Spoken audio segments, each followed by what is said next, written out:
네, 안녕하세요. 저희는 보잉소년단입니다. 저희 발표 주제는 AI가 걸어본 서울 관광지 모의 환경 MLNM 분석입니다. 네, 저희 연구는 관광지 주변의 보행 환경을 로드뷰 이미지와 멀티모달 대형 언어 모델인 MLNM을 통해서 분석한 연구입니다. 발표는 다음 순서로 진행하도록 하겠습니다. 배경, 설계, 분석 결과, 결론, 시사점을 말씀드리고 마지막에 저희가 이제 지도로 시각화한 것까지 추가로 보여드리도록 하겠습니다.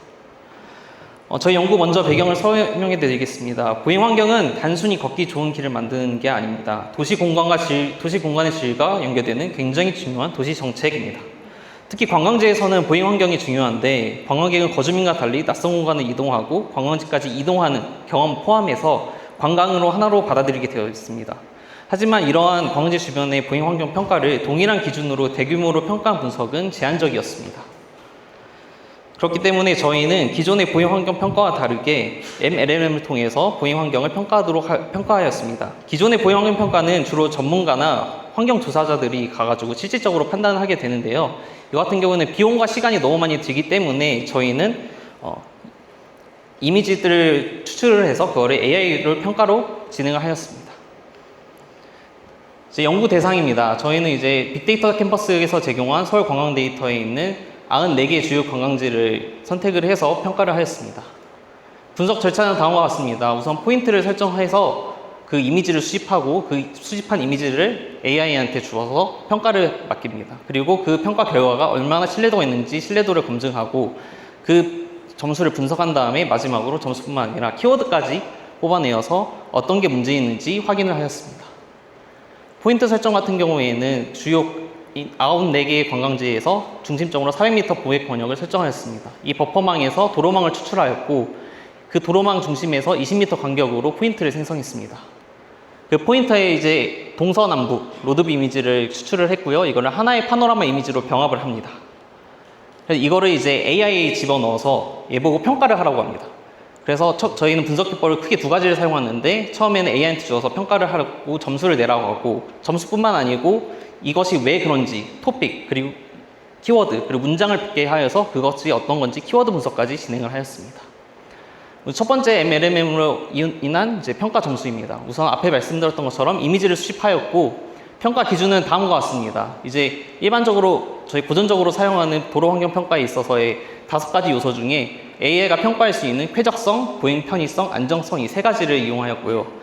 쾌적성 같은 경우에는 청결도가 어떤지, 개방감은 어떤지, 그리고 보행 편의성 같은 경우에는 도로 폭이 어떤지, 장애물이 얼마나 많은지를 확인할 수 있었고, 안전성 같은 경우에는 여기가 보차 분리가 잘 되어 있는지, 횡단을 했을 때 위험한지 않았는지를 판단하도록 하였습니다. 이러한 요소들을 각각 제미나이, GPT, 클라우드에다가 넣어서 1점부터 7점 사이로 평가를 해달라고 제가 요청을 하였습니다. 이제 결과값을 이제 분석하기 앞서서 이 결과값의 모델이 얼마나 신뢰도가 있는지 검증하기 위해서 크롬바 알파값의 검증을 진행하였고 일반적으로 0.8 이상일 경우에는 유의미하다고 평가를 하였을 때 저희 이제 모델별로 그리고 그 안에 있는 세부 학력별로 이제 0.8 이상을 나왔기 때문에 저희가 신뢰할 수 있다고 생각을 하였고요. 그 다음에 사람과도 평가를 비교를 해봤습니다. 이게 AI가 평가하는 거지만 사람과 평가하는 게 차이가 나면은 의미가 없어지기 때문에 일부 데이터를 추출해서 사람들에게 뿌려보고 그 점수를 비교해본 결과 크게 다르지 않았다. 그래서 저희는 ML 평가를 이렇게 평가를 했습니다. 분석 결과입니다. 서울 관광지 보행 환경 수준은 제미나이 GPT 클라우드가 냈을 때 4.4, 4.3, 4.425 정도 되는 수준의 평가를 나타냈습니다. 안에 세부 항목 같은 것을 보시면 쾌적성은 4.5, 안전성 4.8, 보행 편의가 3.9로 살짝 낮은 것을 확인할 수 있었습니다. 그리고 그것들을 이제 순위를 저희가 매겨보았습니다. 우선 관광지 94개가 이제 종류도 많고 이제 많이 다르기 때문에 저희가 6가지 유형으로 나누어 보았고요.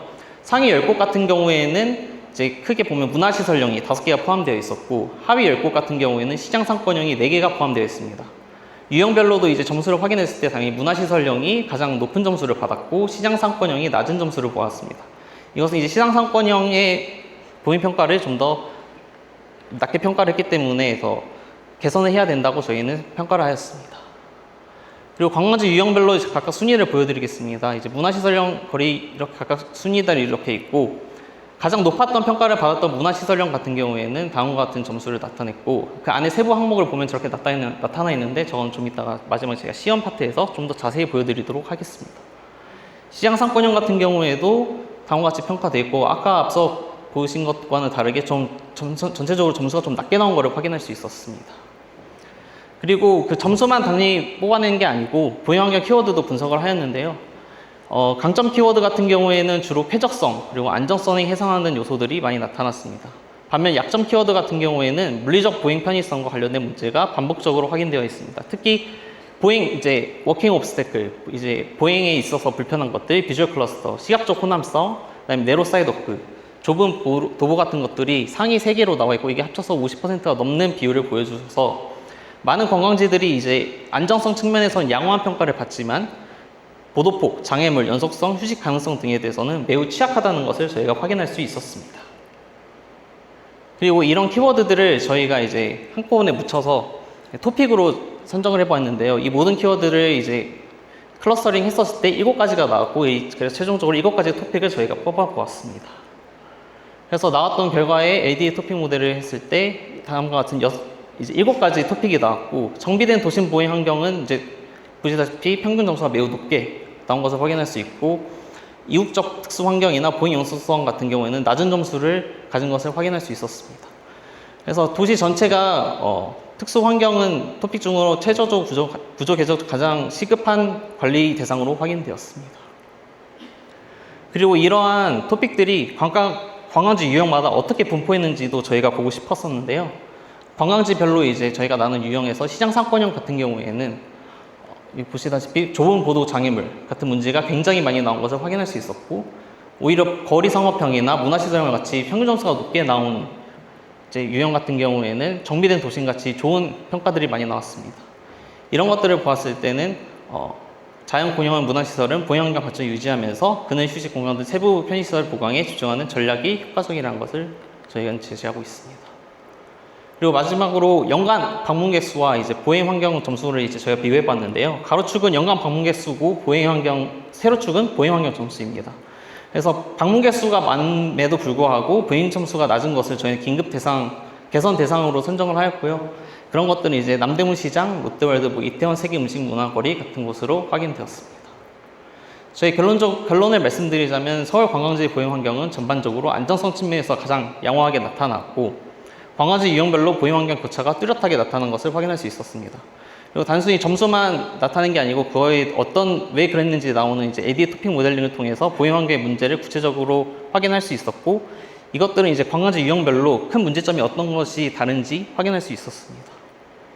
정책적 시사점으로 보자면 물리적 편의점을 개선을 해야 된다고 저희는 평가하고 있습니다. 3가지 평가 차원 중에 보행 편의 점수가 가장 낮았고, 그 중에서도 문화시설형은 높게 나온 반면에 시장 상권형은 매우 낮게 나왔기 때문에 개선 우선 사항으로 설정을 해야 된다고 저희는 보았습니다. 마지막으로 저희 시각한 거를 보여드리겠습니다.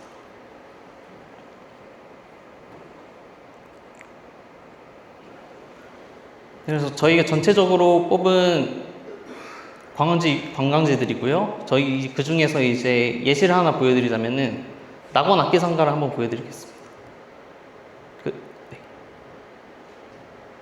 보시면은 해당 지역이 저렇게 어떤 거리가 보행 점수가 높은지, 어떤 거리가 보행 점수가 낮은지를 확인할 수 있고요. 포인트를 클릭했을 때에는 이 곳이 어떤 것이 쾌적성이 높은지, 안전성이 낮은지 확인할 수 있고, 그 다음에 어떤 개선점이 있는지 그 구간에 있는지 확인할 수 있습니다. 그래서 혹시 카카오 로드뷰를 한번 클릭해 줄 수 있을까요? 이렇게 하면 이곳은 실제로 보도폭이 좁기 때문에 점수가 낮게 나온 것을 확인할 수 있었습니다. 이뿐만 아니라 시장 상권형을 클릭을 하면은 점수가 제일 낮게 나왔던 시장 상권형들을 보시면은 이렇게 분포가 되어 있고, 다시 한번 클릭해 주시면은 안에 어떻게 되는지 확인할 수 있습니다.